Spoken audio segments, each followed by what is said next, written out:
Hello mga kabibig, welcome back sa ating bagong YouTube channel. Ito ang pinakamaingay na YouTuber sa balat ng YouTube. Ako si Kabibig, maglebat-lebat na tayo with evidence. Ito na naman po si Chis Escudero. Bumanat na naman si Chis Escudero.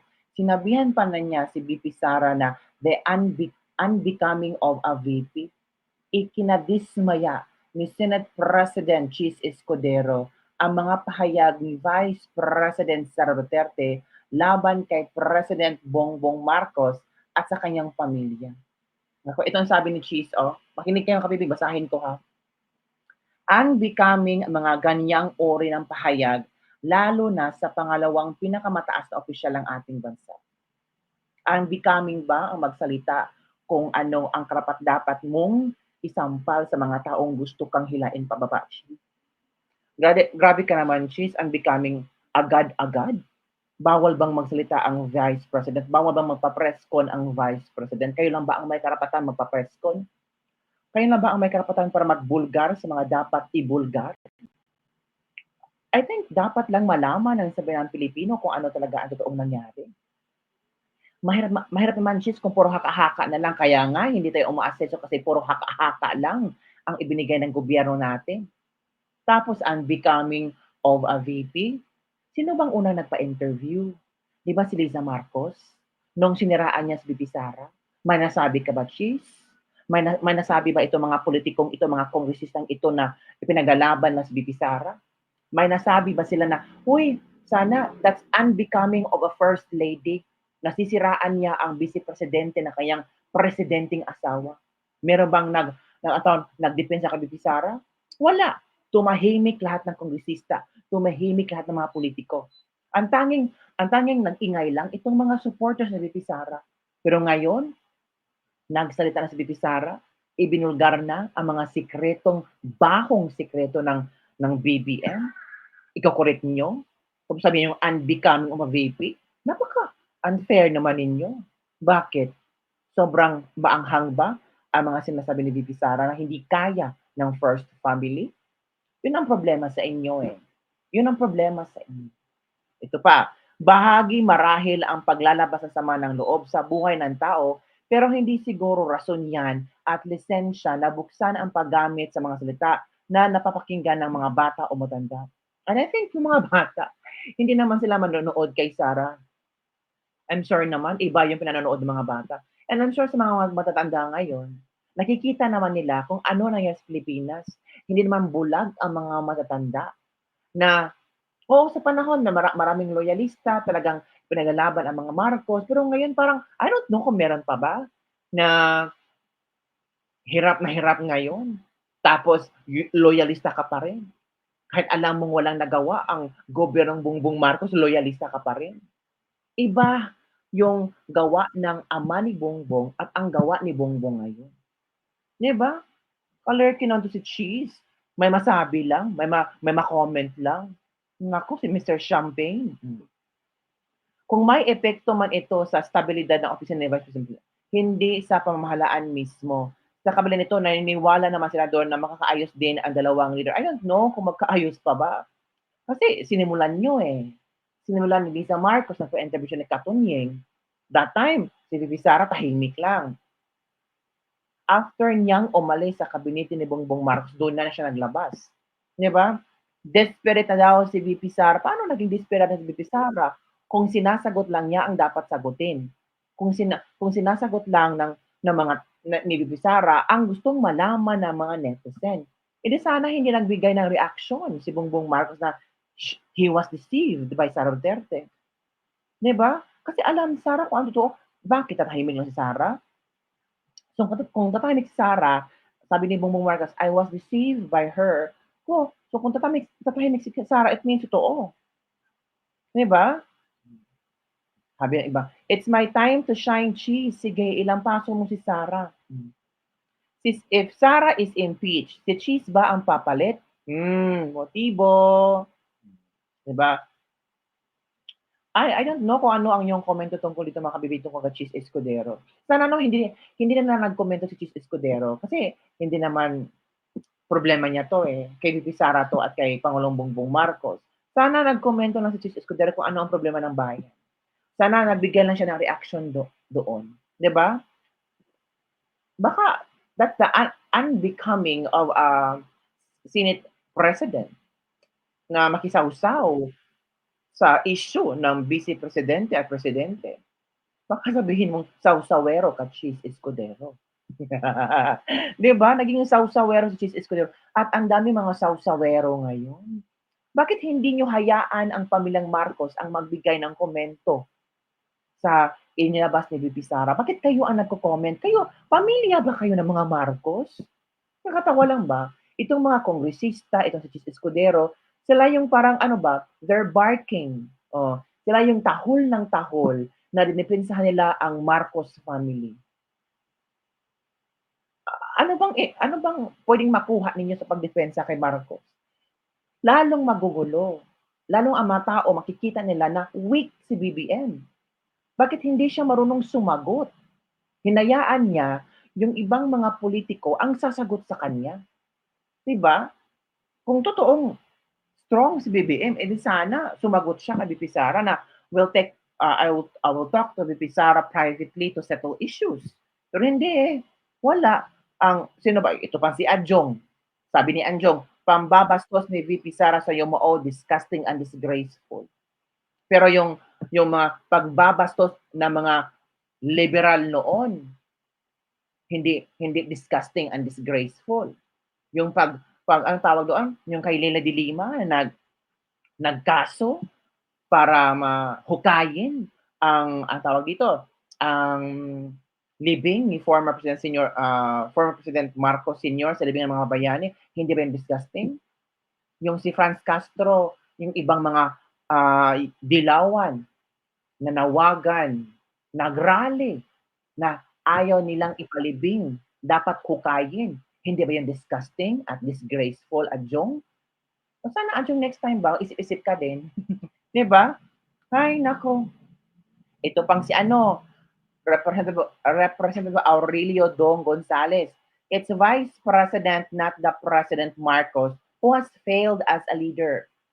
She mismanaged public funds and let the Department of Education fall apart under his watch. Meron na bang ano? Kasi he mismanaged public funds. Meron na bang tawag dito, konklusyon? Meron na bang resulta sa hearing-hearing dyan? Talaga bang totoo na nag-mismanage si VP Sara? Talaga bang sinabi ng COA na, oo, VP Sara is mismanaging the budget? Wala pa naman na, nag-hearing pa nga kayo eh. Hindi pa nga tapos ang hearing nyo, tapos ikaw, mag-conclude ka, Dong Gonzales, na mismanaged public funds? Ay, before umalis si VP Sara, baka nakalimutan mo Aurelio Dong Gonzales Jr. Mataas ang performance rating ng DepEd.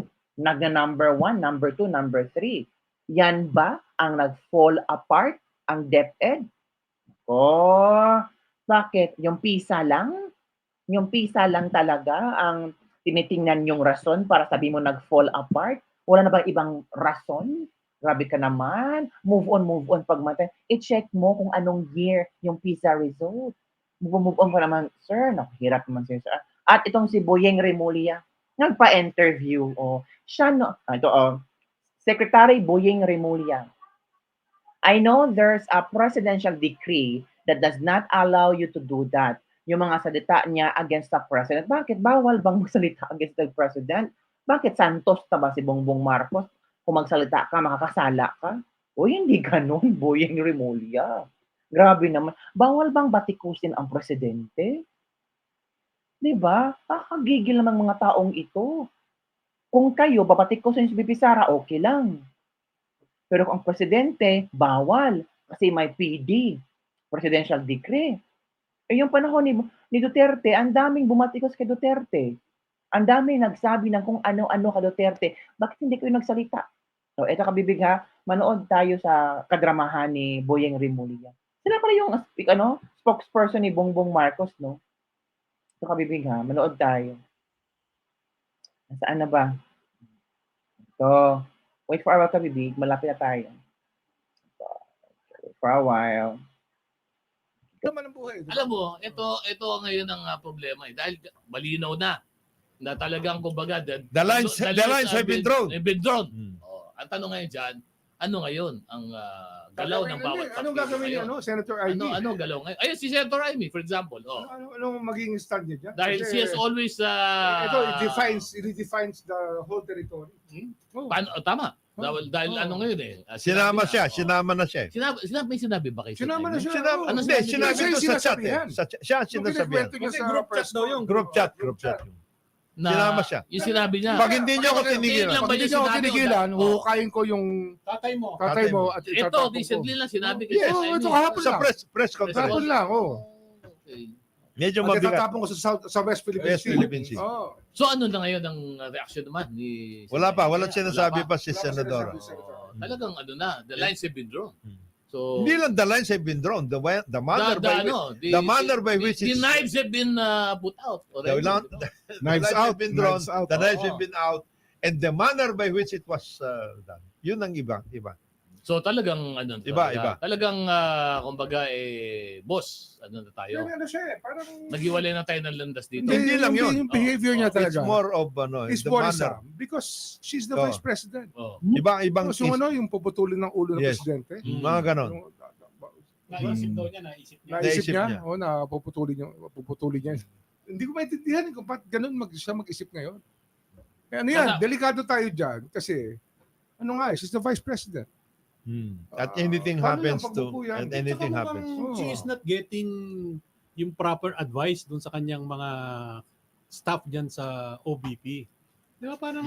The more on, ganun din kasi sila. I mean, very emotional. Shoot from the hip ngayon sila. Dahil they feel that their backs are against the wall. Di ba kung may issue sila doon sa mga congressmen, o di ba kuhanap kayo ng bala. Di ba? Tingnan ninyo kung sino yung nag-i-issue sa inyo. O, tit for tat kayo. Pero hindi yung pwedeng personalan. Pero ang tanong dito, yan nangyari na the lines are drawn, ano na yan. Meron pa bang galaw na pwede pang gawin? For example, Actually, yung nag-file na si... it violates, I know there's a presidential decree that does not allow you to do that. Yung mga yung salita niya against the president. Si President Duterte nag-file ng So yun, kabibig ha. Narinig yun naman. Well, natural ang mga tao. Of course, kung sinong nakakaupo, yun ang kanilang natural kakampihan. Diba? O someday ha, kung magiging president si BP Inday, itong mga taong itong nasalita, kakampihan nila si BP Inday. Ganun talaga ang laro ng politika and I think BP Inday knows about it. Ngayon, kakampi sila ni Marcos. Later on, sila maging kaaway ni Marcos. Yun ang problema. So dapat paghandaan ni BBM after his term. Ang problema kung magkaroon ng martial law. Nako, di kabi yan, kabibig. Ano ba naman yan? O, kabibig. Oo. And I'm sure VP Inday, I'm sure tatakbo itong si VP Inday talagang presidente. Sure ako. Sure ako, mga kabibig. So, ano ang iyong komento to mga kabibig? Ano ang iyong komento to mga kabibig sa reaction? Ano ba, mga kabibig? Ito VP Inday should be impeached. Anything happens to the president of the country ends up with someone with sick mind daw. May sakit daw ang utak ni VP Inday. Oh, talaga ba? Baka yung mga utak niyo, yung mga interpretasyon niyo. Baliw-baliwa na si VP Inday. Baka ang nag-post ang baliw. Ay, nako kabibig. So, yun lang po mga kabibig ang ating latest lebak-lebak for today. Parang nagulo ni VP Inday ang mga utak ng mga politiko ngayon. Malacanang is keep quiet. Walang reaction ang Malacanang. Kasi sabi nga ni Attorney Trixie, may nakarating sa kanya na maglalabas sana ang Malacanang ng statement pero binawalan sila na huwag kayong maglabas ng statement. Wag na maglabas. Kasi sabi ni VP Inday, sige, maglabas pa kayo, sige. Gamitin niyo pa yung pangalan ko, ilagay niyo pa yung pangalan ko, magkakalabasan ng baho. Kayo ang nagsimula. Si VP Inday ang tatapos. Diba? Si VP Inday ang tatapos. At madami pang chapter na i-reveal ni VP Inday. At maraming tao ang excited to know the chapter. May chapter ni Martin Romualdez, may chapter kay Liza Marcos. So I'm sure ang kabilang kampo, pinaghahandaan na nila. kung ano yung pwedeng ibabato ni VP Inday. At kasi ito hindi na napaghandaan. Kasi confident sila sa hearing na ito na makakasira kay VP Inday, itong tungkol sa confidential funds. Hindi nila alam na ang pasabog pala ni VP Inday ang lalong pag-uusapan yung hearing ng Kongreso, binaniwala ng tao. Kasi ang COA nagsasabi na the Office of the Vice President nagsubmite ng mga documents. Paano namin mako-question kung sila ay nagsusumite ng documents? Ang COA na nagsabi ha. So naghanap talaga sila ng mga kung ano-ano pang, may in-interview, mga resource person nila. Shock lang sila na nagpa-press con si VP Inday at mga pinapasabog. 'Di ba? So maghintay tayo kung ano ang mangyayari sa sunod na hearing ng nina Chua ba yun? Oo. Tingnan natin kung ano naman kung sino namang imbitahin nilang resource person para magsalita against the VP Inday. All of this hearing is all against the Duterte. Quadcom, Duterte. OVP budget hearing, Duterte. Ganun talaga wala magagawa. So, tinitira nila ang Duterte kasi si VP Inday ang pinakamalakas na posibleng mananalo sa 2028 election. At hindi nila mapipigilan yan. They cannot control that. Kasi iba si VP Inday sa kung paano niya dalhin ang kanyang sarili, kung paano niya mahalin at ipakita ng tao ang totoong dedikasyon, ang totoong pagmamahal sa taong bayan. Hindi katulad ng iba dyan, pa-party-party lang. Hindi katulad ng iba dyan, champagne lang, okay na sila. Pero iba si VP Inday. At yun lang mga kabibig ang ating Ladies Libre for today. Don't forget to like, subscribe, and share this video. Bye everyone. See you next time.